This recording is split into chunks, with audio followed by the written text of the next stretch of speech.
ang kapangyarihan ng Diyos ay nagkakaroon ng limitasyon kapag ang tao ay namili na. Kaya nga kahit ang Diyos ay makapangyarihan, kung tutuusin, mayroon din siyang kahinaan. At ano ang kahinaan ng Diyos kapag umiral na ang kalayaan ng tao? Kaya ang pagsang-ayon ng mahal na Birheng Maria ay maging halimbawa rin nawa natin. Ito ang simula ng pagliliwanag ng mundo kasi pinaalala sa atin, ang tao hindi nilikha para sumuway, kundi para sumunod. Amen?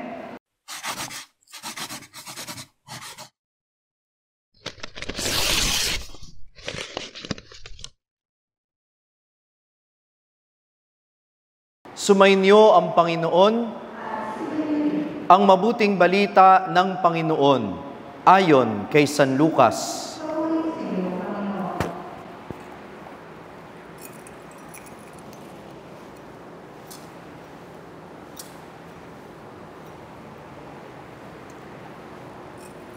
Nang ika-6 na buwan na ng pagdadalang tao ni Elizabeth, ang Anghel Gabriel ay sinugo ng Diyos sa Nazareth, Galilea, sa isang dalaga na ang pangalay Maria. Siya'y nakatakdang ikasal kay Jose, isang lalaki buhat sa lipi ni Haring David. Paglapit ng anghel sa kinaroroonan ng dalaga, binati niya ito, "Matuwa ka, ikaw ay kalugod-lugod sa Diyos." Wika niya, "Sumasa iyo ang Panginoon." Naglumihanan si Maria sa gayong pangungusap at inisip niyang mabuti kung ano ang kahulugan niyon. Kaya't sinabi sa kanya ng anghel, "Huwag kang matakot, Maria, sapagkat kinalulugdan ka ng Diyos. Makinig ka. Ikaw ay maglilihi at manganganak ng isang lalaki at siya'y tatawagin mong Jesus. Magiging dakila siya at tatawaging anak ng kataas-taasan. Ibibigay sa kanya ng Panginoong Diyos ang trono ng kanyang amang si David. Maghahari siya sa angkan ni Jacob magpakailanman at ang kanyang paghahari ay walang hanggan." "Paanong mangyayari ito, gayong ako'y dalaga?" tanong ni Maria.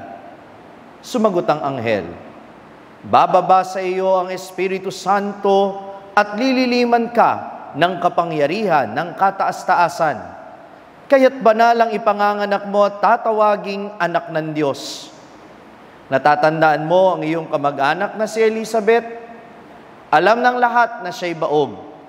Ngunit naglihi siya sa kabila ng kanyang katandaan at ngayoy ika-6 na buwan na ng kanyang pagdadalang tao, sapagkat walang hindi mapangyayari ang Diyos." Sumagot si Maria, "Ako'y alipin ng Panginoon. Mangyari sa akin ang iyong sinabi," at nilisan siya ng anghel. Ang mabuting balita ng Panginoon.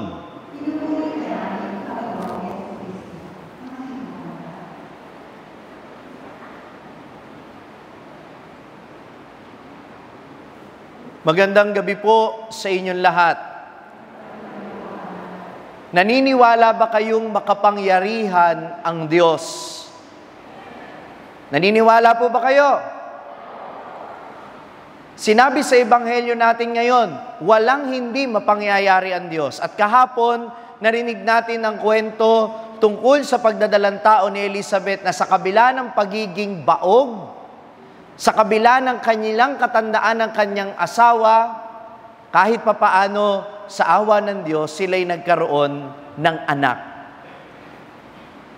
Siguro sa panahon natin, napakahirap pong paniwalaan nun. 70 years old, mabubuntis.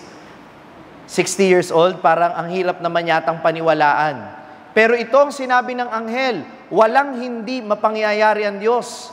Kaya kung nangyari yun kay Elizabeth, maaaring mangyari yun sa mahal na Birheng Maria, ayon sa plano ng Diyos.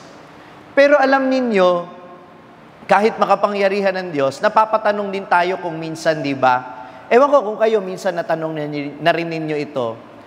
Kung makapangyarihan ang Diyos, Bakit hindi niya mapigilan yung mga masasamang bagay na nangyayari sa mundo? Bakit may patayan? Bakit may nakawan? Bakit may mga mawawalan ng trabaho kapag natuloy yung jeepney phase out? Pwede bang pigilan ng Diyos yun? Pwede bang pigilan ng Diyos yung paghihirap ng tao?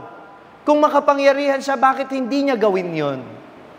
Minamahal ko mga kapatid, itong mga tanong na ito, sa hirap ng buhay, kung minsan talagang tatanungin natin ng Diyos Pero magandang unawain, minamahal ko mga kapatid, na hindi lahat ng masamang bagay na nangyayari sa mundo dahil sa Diyos. Tandaan natin na nung nagkasala ang tao, hindi Diyos ang may gusto nun. Hindi Diyos ang kumuha ng ipinagbabawal na bunga at ibinigay sa tao. Hindi. Tao ang pumili na suwayin ang Diyos. At yan ay totoo hanggang ngayon. Narinig natin sa unang pagbasa ngayon si Haring Akaz. Sinabi sa kanya ni Propeta Isaias, humingi ka ng tanda sa Panginoon para magtagumpay ang kaharian mo. Pero ano sabi ni Haring Akaz? Hindi ako hihingi ng tanda sa Panginoon. Hindi ko siya susubukin. Ang gandang pakinggan, di ba? Pero kaplastikan lang yon.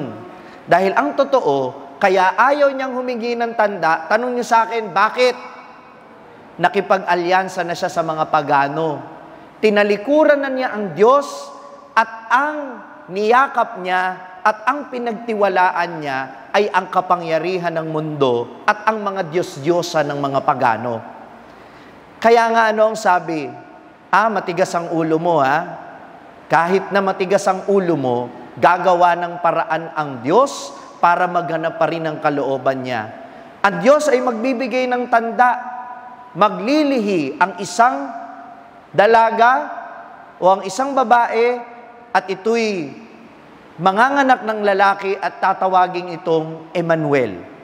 At ito'y naganap sa narinig nating ebanghelyo ngayon. Yung pagsuway ni Akaz sa unang pagbasa ay naging pagsunod ng mahal na birhen sa ebanghelyo. Nakikinig pa kayo? Na nagpapakita na ang Diyos mahal tayo. Kasi kahit tinatanggihan siya ng tao, gagawa at gagawa siya ng paraan para maganap ang kanyang kalooban na para sa ating kabutihan. God wants us to be saved, that even other people reject Him. He will find people who will make His plans come true. Kaya nandun ang mahal na birhen sa ebanghelyo natin ngayon, kung si Akaz ay sumuway, ang mahal na birhen naman ay sumunod. Palakpakan niya natin ang mahal na Birheng Maria.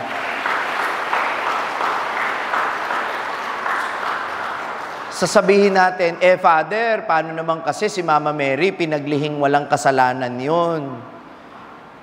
Kaya siya naging masunurin. Hindi rin Tandaan ninyo, bagamat ang mahal na Birheng Maria ay malaya sa kasalanang mana, wala siyang kasalanan, pero hindi inalis sa kanya ng Diyos ang kanyang kalayaan. Kaya nga tinanong pa siya ng anghel napakahalaga ng consent para sa Diyos. Inalok sa kanya ang plano. Pwede niyang tanggihan, pwede niyang tanggapin. At ang pinili ni Maria, tanggapin ito. Ako'y alipin ng Panginoon, mangyari sa akin ayon sa wika mo. Minamahal ko mga kapatid, makapangyarihan ng Diyos, pero hindi niya pinakikialaman ng kalayaan ng tao. Kaya tandaan mo, isipin mo yung huling kasalanang ginawa mo. Kahit anong konsensya ng Diyos sa'yo, tinuloy mo pa rin. Ikaw ang nasunod, kalayaan mo yon. Kaya pag napahama ka, huwag mong sisisihin ang Diyos. Kasi kung minsan may mga kasamaan na nangyayari sa buhay natin, hindi naman Diyos ang dahilan Hindi talaga Diyos ang dahilan ng masasamang nangyari. Nagagalit ka sa Diyos, Lord, bakit naman binigyan mo ako ng sakit? May high blood na ako, meron pa akong problema sa sugar. Mataas ang creatinine ko. Abe, kung ang makakasagot lang ang Diyos sa'yo, sasabihin lang niya, bakit? Ako ba kumain ng crispy pata? Ako ba lumantak sa leche plan? Ako ba ang walang disiplinang kumain? Sino ang dahilan ng ating kapahamakan kung minsan? Tayo rin. Kalayaan mo ang nagdadala ng masasamang bagay sa buhay mo. Pero kung susundin lang natin ang Panginoon na nagsasabi sa atin, alagaan natin yung ating katawan. Dahil yan ay templo ng Espiritu Santo. Amen? Kung masusunod lang ang kalooban ng Panginoon sa atin, na huwag tayong mapaghangad ng kung anong meron ng iba, siguro walang magnanakaw. Amen? Siguro kung sasang-ayon tayo sa kalooban ng Diyos na igalang ang buhay ng kapwa, irespeto ang ating kapwa, siguro walang magkakagalit-galit at walang magpapatayan. Tama o mali? If we will only follow the will of God, then every good will happen in the world.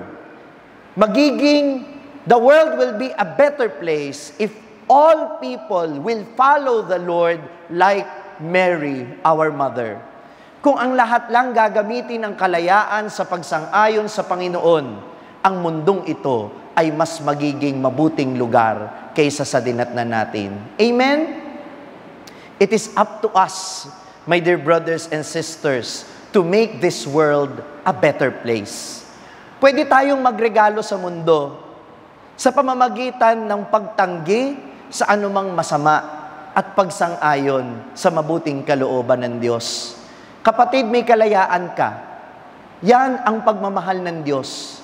Hindi ka niya kinokontrol para kapag ginawa mo yung mabuti para sa Kanya, ito'y tanda ng totoong pagmamahal mo. Dahil kung pinilit ka lang ng Diyos para gawin yung mabuti, hindi pagmamahal yun, pamimilit yun. Kaya kayo, huwag niyong pipilitin yung mga taong mahal ninyo. Huwag niyong pipilitin, papiliin ninyo. Sapagkat hindi totoong pagmamahal ang pamimilit. Ang totoong pagmamahal, hinahayaang maging malaya ang minamahal niya na pumili ng kung ano, hindi kung ano ang gusto niya, kundi kung ano ang makabubuti para sa Kanya. Kaya nga ang Diyos, ano ang Kanyang kapangyarihan? Sa pamamagitan ng ating konsensya. Ang Espiritu Santong tinanggap natin ng binyag, yan ay palaging kumakatok sa ating kalooban, na gawin ang kalooban ng Diyos at huwag sumuway. Pero bandang huli, ang kapangyarihan ng Diyos ay nagkakaroon ng limitasyon kapag ang tao ay namili na. Kaya nga kahit ang Diyos ay makapangyarihan, kung tutuusin, mayroon din siyang kahinaan. At ano ang kahinaan ng Diyos kapag umiral na ang kalayaan ng tao? Kaya ang pagsang-ayon ng mahal na Birheng Maria ay maging halimbawa rin nawa natin. Ito ang simula ng pagliliwanag ng mundo kasi pinaalala sa atin, ang tao hindi nilikha para sumuway, kundi para sumunod. Amen? Kaya ang tawag sa misa natin ngayon sa matandang katawagan ay Misa Aurea. Pakiulit nga po, the Golden Mass. Dahil yung teksto ng Ebanghelyo sa mga matatandang leksyonaryo at ebanghelaryo, nakalimbag ito sa ginto. Bilang paalala sa mga nagdiriwang sa ating lahat na ito ang rurok ng kasaysayan ng kaligtasan. Dito natupad ang pangako ng Diyos at natupad ang pangako ng Diyos dahil sa pakikiisa ng tao nang ginamit ni Maria ang kanyang kalayaan para sundin ang kalooban ng Diyos. Kaya sana tayo ganun din. Malaya kang mamili, masama o mabuti. Aayon ka o susuway ka sa kalooban ng Diyos. Isipin mo ngayon, ano yung huling desisyong ginawa mo bago ka pumunta sa simbahang ito? Isipin mo, sino ang nasunod? Ang Diyos o ikaw? Kung na-bless ka ng pagninilay natin sa araw na ito, huwag mong kalimutang mag-subscribe sa page na ito at i-click ang bell button para manatiling updated sa tuwing nag-upload tayo ng mga pagninilay dito. At syempre, hindi pwedeng ikaw lang ang nabe-bless. Kung gusto mo ring mabless ang iyong mga kaibigan at mahal sa buhay, i-share ang link ng video na ito sa kanila. Ako po si Father Franz Dizon, ang content creator ng Sa Madaling Sabi na matatagpuan ninyo sa iba-ibang social media platforms. Pari ng Diocese ng Malolos at ngayon ay matatagpuan na rin po ninyo ang aking mga pagninilay sa #1 Catholic app in the world, ang Hallow. 400,000 po na Pilipino na ang nakasubscribe sa Hallow. Ano pang hinihintay ninyo? I-download na po ninyo ng libre ang Hallow app sa inyo pong Google Play Store o kaya naman ay Apple App Store. Magkita-kita po tayo hanggang sa aking susunod na pagninilay dito sa ating page, ang Sa Madaling Sabi.